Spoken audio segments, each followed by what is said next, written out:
All right, welcome back to the channel, everyone, and welcome to another After Dark episode.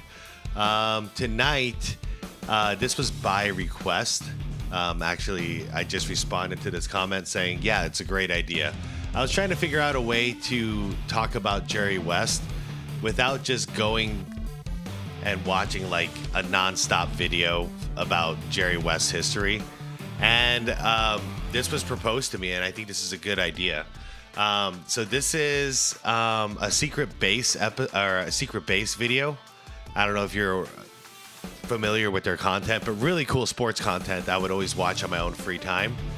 And this one's called Jerry West's Beef with the Lakers Complicated His History with with a legendary franchise. That's a doozy. Now this interests me because I recently watched the Showtime program. And I know Jerry was not too happy with it because he said there's a lot of things in there that were taken out of context and he doesn't agree with it. I found it incredibly entertaining. And even if there's some inaccuracies, I feel like I learned a lot about Jerry West. And I enjoyed what I saw about Jerry West in that series. In fact, he was kind of my favorite person in that show. But yeah, we're going to go ahead and watch this and see what the real story was, because, you know, I know more about his career as a player than I do post player, but I know he was a coach, and then I know he was a general manager, and especially when it comes to being a GM, he was a fantastic general manager. So anyways, without further ado, this was a very long intro. The reason I'm not in a rush is out of respect. Rest in peace, Jerry. Tragic loss. And, you know, I don't know a better way to pay tribute. Let's check out some Jerry West stuff together, all right? Here we go. For one of the NBA's most successful franchises, the Los Angeles Lakers have quite a lot of drama and palace intrigue in their history. Jerry West is perhaps the definitive LA Laker, a multi-decade, multi-level contributor to so much of that success. West is also, in his own words, rebellious, defiant, obsessive, and enigmatic. Mm-hmm. In 2022, West did an interview with The Athletic's Sam Amick. The occasion was the NBA's 75th anniversary team, of which West was an obvious member. West didn't take the opportunity to celebrate his career in LA, though. Instead, he said all this. Wow. Yeah. 60 years into their mutual history, the connection between a brilliant, complicated franchise and its brilliant, complicated star, the one with a statue outside the arena, was beef. Okay. I wouldn't have believed this before, but after what they did with Magic Johnson, I believe it. Because they pushed him out the door for what? Rob Pelinka? Jerry West probably isn't the best Laker ever, but he might be the most Laker ever. Yeah. He played with Elgin and Wilt. He coached Kareem, built around Magic, signed Shaq, traded for Kobe. Mm-hmm. West's story is intertwined with nearly every glorious chapter of Lakers history. For most of that history, the Lakers were owned by one family, that of Jerry Buss. Yep. But West's Laker tenure actually predates the Busses. His relationship with the prior team owner, Jack Kent Cooke, previews our beef in several ways. Even though he was an incredibly productive, celebrated player, Jerry West regretted that he only won one championship late in his career. I know, and this seems to be the biggest stain on him as far as his legacy goes. It has been since I was a kid. Losing 7 NBA finals, almost all of them to the Celtics before he finally got that ring in 1972. And it's so unfair because the Celtics were so stacked. Like, the NBA just wasn't fair at that time. And I know if you're a Celtics fan, you're going to dispute this, but it just wasn't fair. like 75% of the talent was right there on one team. just stacked with Hall of Famers. So, yeah. In his autobiography, released in 2011, West says he felt some resentment for Cook, the Lakers owner, because of disrespectful things he'd said and done during those defeats, as well as growing disconnect over issues like money and West's health.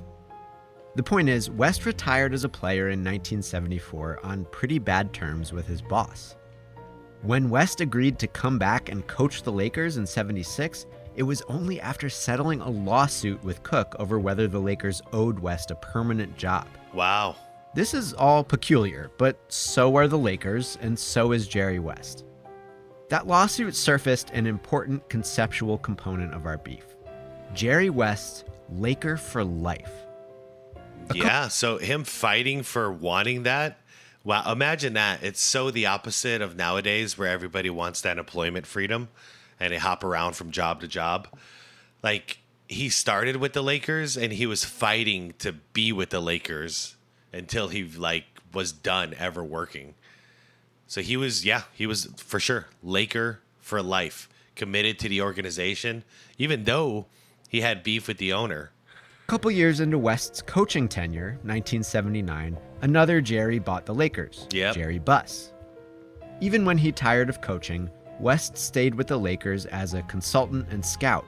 He enjoyed working for the new, ambitious team owner. When Buss tried to convince West to be head coach again, West instead passed that job to his old teammate, Pat Riley, and took over in yet another role, LA's general manager. In that position, West would finally lead LA to sustained glory. He had a hand in building both the Showtime Lakers and the Shaq Kobe Lakers. Yeah. Rosters that collected a lot more rings than West won as a player. Yeah, let's get it straight here. He is incredible at finding talent. He doesn't like to coach the talent necessarily, and that's why he didn't want to take that coaching job anymore, because it's hard for a lot of players who are great, like Jerry West, to coach. Same way they ask Michael Jordan if he'd ever consider coaching, and he says, hell no. Because he just doesn't have the patience to do it. Because, it's hard. When you were once that great, you expect that same greatness out of others. And that wouldn't fly as a coach. And I think that was a lot of Jerry's frustration when he was coaching, is the biggest part of him, he could see it, he can envision it, he just wants to go out and do it himself. But to try and convey that to his players and convince them to have that will to do it, that's a very frustrating position to be. So to just be like the recruiter, essentially, find the talent and deliver it to your team, I think it was perfect for him. Throughout their decades of success, Buss and West clashed over several personnel decisions and even over money, but they moved on. That dynamic is worth noting because it changed around the late 1990s. West was assembling the team that would eventually win 3 straight titles around Shaq and Kobe, but he didn't stick around to see it through because the process destroyed him emotionally. West has been open about his lifelong experience with depression. Mm-hmm. He writes in detail about his mental health and past trauma in the autobiography. I think that depression led to an alcohol problem as well. And he was pretty open at the time, too, about how work was weighing on him. As early as the 97-98 season, West went on the record with candid descriptions of career burnout. Wow, that's a hell of a statement. Yeah, if any of you guys know what depression is like and what alcoholism is like, then you know they just feed each other and they go hand in hand. So you start out depressed and then you drink to medicate the depression, and then that alcohol causes you to be more depression because it's a downer, not an upper. And then what do? You're more depressed, and you treat it with more alcohol. And a lot of people, they spiral fast when it comes to this. Now, stuff that kind of alarmed the people who were listening. I just want to get away. I just want to disappear. Yep, that's definite depression. Sorry, I'm going to rewind it a little bit because I interrupted. On him. As early as the 97-98 season, West went on the record with candid descriptions of career burnout, stuff that kind of alarmed the people who were listening. Already, there was talk of West's second-in-command, Mitch Kupchak, stepping up to replace him. Oh, yeah, I remember After Mitch. settling some scores with Buss, West did sign a contract extension and remain in his post, but the work only hit him harder. In '99, it was the addition of Dennis Rodman, an absurd failure of a roster move that Buss pushed despite West's reservations. West was so worked up by April of that season that his wife Karen wrote a letter to Buss raising alarms about his employee's state of mind. Hey, Jerry West had this one right. The only reason Dennis Rodman worked in Chicago was because Phil Jackson and Michael Jordan. That leadership duo was what it took. It didn't work in San Antonio. It didn't work in Dallas after this, and it sure as hell didn't work in LA. You know, those were all short stints. So he saw that, and he knew probably we were just letting chaos into the building. The following season, the Lakers moved from the Forum in Inglewood to a new downtown arena, then known as the Staples Center. Jerry Buss visited his franchise less often in their new office. He was busy, I guess. And West writes that he once again felt a growing disconnect from his boss, and in that vacuum of communication, he felt underappreciated. The disconnect played out in one particularly humiliating incident. The prior season, the Lakers had traded for a big-time scorer, Glenn Rice. Rice was worried at the time that a diminished role beside Shaq and Kobe might hurt his value. West soothed that concern by promising LA would decline an upcoming contract option and allow Rice to hit free agency. But come summertime, Jerry Buss said, nah, we're picking up that option. Rice is locked into his salary next season. Ooh, that's bad. That's bad. When you make another man a liar because you lied to that man, that's hard to come back from. That's hard to come back from. I didn't know Jerry Buss did that. Buss wasn't the one who made the promise and had no qualms about breaking it, to West's dismay. And in October of '99, at a meeting in Santa Barbara, West confronted Buss right in front of Rice and his agent. It was tense. In retrospect, West described this display of LA's, quote, distressing lack of communication as the moment he started to sour on the franchise he had loved for 40 years. Yeah. Yeah. The trust was broken. It wasn't just Jerry and Jerry, though. Two of Buss's adult children, Jeannie and Jim, had joined the family business. Jeannie followed her father's footsteps on the money side of things, taking over as the Lakers' VP of Business Ops. That would eventually matter, beef-wise, and so would this. The Lakers made an outside hire in '99. Phil Jackson, former finals rival of Jerry West, recent coach of the dynastic Chicago Bulls. Just like in Chicago, Phil helped the Lakers win titles. Just like in Chicago, Phil bristled at management. West tells of Jackson throwing him out of the locker room and generally being cold and disrespectful. Unlike in Chicago, Phil was dating an executive. He and Jeannie Buss became boyfriend-girlfriend during that first season as coworkers. Yep. Jerry Buss didn't mind. Jerry West did. So here you had a precarious love and beef arrangement. The technical term is beef saucilies, that only deepened the misery of West's workdays. And then there's the other Buss kid in the office. Jim Buss was less about business, more about team building. Jim's dad tasked West and Kupchak with mentoring his son in the ways of basketball ops. Jim Buss was a bit of a noob, but by all accounts, West took the mentorship seriously enough that whenever he was ready to step down, both Kupchak and Jim could take over team management. That day came in August 2000, soon after the first Shaq-Kobe title. The pressure had become unbearable, and West writes that he was tired of being the sore spot in the brain trust.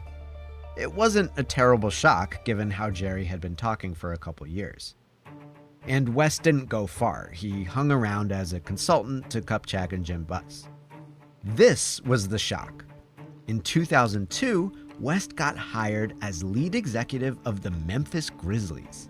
Instead of fading into the background as a Laker for life, West re-entered the spotlight for a hopeful conference rival. LA tipped their caps to the departing legend, but it felt really weird. Yeah. Years passed at a distance. West won an award for building the lowly Grizzlies into a real team.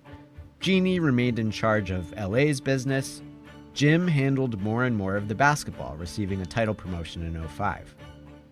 Meanwhile, the Lakers stalled out in the I'm just going to say it. Jim inherited everything that Jerry built. And I'm talking Jerry West. I don't think Jim's got it, to tell you the truth. And Jeannie, oof, I had much higher hopes for Jeannie, but I don't think Jeannie's got it either. title promotion in '05. Meanwhile, the Lakers stalled out in the '04 finals, fell apart, and then endured 3 straight seasons of mediocrity. By 2007, Kobe Bryant was openly angling for West to come back and help run the Lakers again. Wow, that's huge. Bryant wanted Jerry West to return as executive. Yeah, that makes sense. He was the last one to build that great team that Kobe won 3 championships with, and now it was rebuild time. And Jim wasn't up to the task. Or else. West didn't want to undermine his old friends Jim and Mitch, though. He left Memphis, laid low for a few years, then took another Western Conference resurrection job with the Golden State Warriors. That one turned out pretty well. But even while working elsewhere, West retained personal connections to the Lakers. For one thing, his son, Ryan West, had risen up the ranks of the Lakers scouting department. Oh, wow. And Jerry kept in touch with Jim Buss, even writing him a letter of encouragement during tough times. He really had his former mentees back. West was truly an advocate of Buss, in part because he considers him very bright, but also because he sees an imbalance of blame that he believes has grown worse through the years. Wow. Okay. Wow, what a guy. Even after all that, and there's obviously some bitterness, he still felt that loyalty. In 2011, the Lakers put up a statue in Jerry West's honor. At this point, the Lakers 2011? put up a statue in Jerry West's honor. Long overdue. At this point, you might rightfully ask, beef over? Did it even begin? Whatever problems Jerry West had with Jerry Buss and the Lakers organization sure look resolved in photos like these, and West has written about resolving differences with his old boss. For tensions to inflame anew between West and the Lakers, the franchise needed a new boss and new in-house beef. In 2012, LA's brain trust, Jim Buss among them, strongly considered hiring Phil Jackson as coach for a 3rd time, and then shockingly pivoted to Mike D'Antoni. Didn't go well. Oh, yeah. Jeannie, who was still dating Phil at the time, felt stabbed in the back by her own brother. In 2013... Yeah, this caused a ripple effect that I don't think LA has truly recovered from. You could say, yeah, okay, they won that bubble ring in 2020, but get rid of that? Because, I mean, come on, none of us really consider that one real. And the ripple effect has still lasted to this day. It's crazy. Because you think Kobe Bryant, Dwight Howard, Steve Nash, all on the same team. If they had Phil Jackson and they were running the triangle, man, I wonder what could have been. 2013, Lakers patriarch Jerry Buss died at the age of 80. 6 Buss children inherited equal shares in the team. And on top of her ownership stake, Jeannie succeeded her father as team governor, meaning she had ultimate oversight of business and basketball. And the team was struggling, which is to say Jeannie became Jim's boss and Jim's department was in kind of bad shape.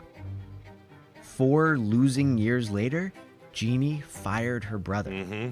There was a lawsuit. There was a restraining order, an attempted coup. It was very ugly. Yeah. Jeannie replaced Jim with a front office of Magic Johnson and Rob Pelinka. This would have worked, but she let a snake in the building without realizing it. And this snake ate him, and he's gone. And now this is what's left. and it's terrible. It's terrible. You see, a lot of people hate Jeannie. I think she had the right intentions, but she trusted the wrong people. She was right to trust Magic, but this freaking snake right here, this didn't go well. It didn't go well at all. And it's sad. I was really excited to see Magic step up in a role because, okay, Magic didn't coach long, but he did coach a little bit for the Lakers. So we had this journey of he was a Laker, and then he was coaching the Lakers, and then he was gonna manage, by being in that general management kind of spot. So it was kind of like the Jerry West story, very, very similar, about as close as you can ever get to the Jerry West legacy, and that was the right path. But Magic got sick and tired of this, and he wasn't having any fun anymore. So he walked away. And I really wish Jeannie would have just stepped up and said, you know what, Rob, we're going to give you a different job. And Magic, this is yours. No one's going to bother you. We're going to let you do your job in peace. But it just didn't happen. West didn't get a call, ostensibly since he was still with Golden State. However, West left the Warriors in 2017 and wished he'd had the opportunity to return to Los Angeles, which he actually did with the LA Clippers. Oh, yeah. Awkward. In 2019, Magic abruptly resigned as Lakers executive. Again, there was a push to bring back Jerry. Again, Jeannie Buss didn't even contact. Wow, that's brutal. Freaking Shaq. So Shaq called for the Lakers to hire Jerry West as Magic Johnson's replacement. This time, West said he wasn't interested anyway. West insisted he didn't dislike the team, but he detected some hostility from the other side. Before that summer of 2019, you could chalk up any animus to old stuff. Maybe West's history with Phil and Jeannie, who had since separated. Maybe West's closeness with Jim Buss, who Jeannie had alienated. That may have been enough beef for Jeannie to keep a supposed Laker for life at arm's length. Either way, in July 2019, Jerry put one more coal in the fire that we didn't learn about until later. That summer, Jeannie's Lakers and Jerry's Clippers pursued free agent superstar and LA native Kawhi Leonard. Jerry's team won the recruiting battle, and in its aftermath, West got sued by someone who said they helped broker Kawhi's Clipper deal. During those legal proceedings in late 2020, this voicemail found its way to TMZ. I heard this morning that everyone over in the Lakers camp thinks they're going to get him. I find that hard to believe that he would want to go to that shit show. The voice in that clip, allegedly calling the Lakers a shit show, allegedly sounds a lot like Jerry West. Yeah, well. Jeannie Buss never returned fire at that insult, but it didn't feel to Jerry like a coincidence when his son's career in the Lakers scouting department hit a dead end that same year. Nor did it feel like a coincidence when his wife received a text out of the blue saying their family would no longer have reserved seats at Laker games. Ouch. You know what? Jerry was right, though. Who would want to go to that shit show? Still to this day, who wants to go to that shit show? It's a freaking circus over there right now. But this is a brutal way to punish him. You didn't, he wanted to be a Laker for life, but it didn't work out that way. And now you're punishing him because he's your competitor. I don't agree with that move. Celebrate the legends. Most legends they don't even retire with the same team that drafts them. He not only did that, but he coached you. He scouted for you. He was your GM for a long time. He stayed in contact with the people who succeeded him. Man, give him his damn seats. Like, that's not okay. Nor when Jeannie, challenged on a podcast to name the top 5 Lakers ever, left Jerry off her list. West was very, very offended by that omission. Oh, yeah, because... Hold on. Okay, because, obvious. Ooh. Yeah, these last two hurt. James and freaking Phil Jackson. No offense to Phil. You know, you did a hell of a job, but you know you were thrown in there just to hurt Jerry West. Not a cool move. Asked to name the top 5 Lakers ever, left Jerry off her list. West was very, very offended by that omission. Which brings us to that 2022 interview.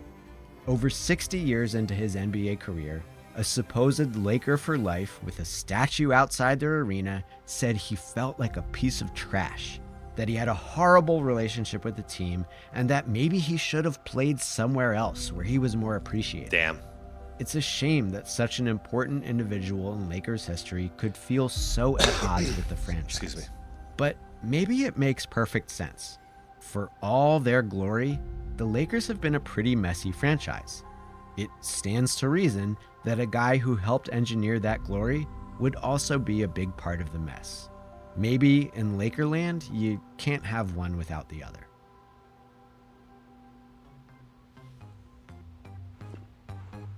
Wow. Oh, man. I just learned a lot. How about you guys? I knew quite a bit of this, but there are very, very many details that I either forgot or I didn't know to begin with.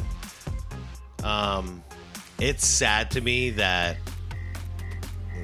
the story has to end with him feeling so disrespected by the Lakers. And I think it plays into the problems that are going on with that franchise right now. Seems like once Kobe passed, like that was the last little bit of just like purity going on over there. And it's just,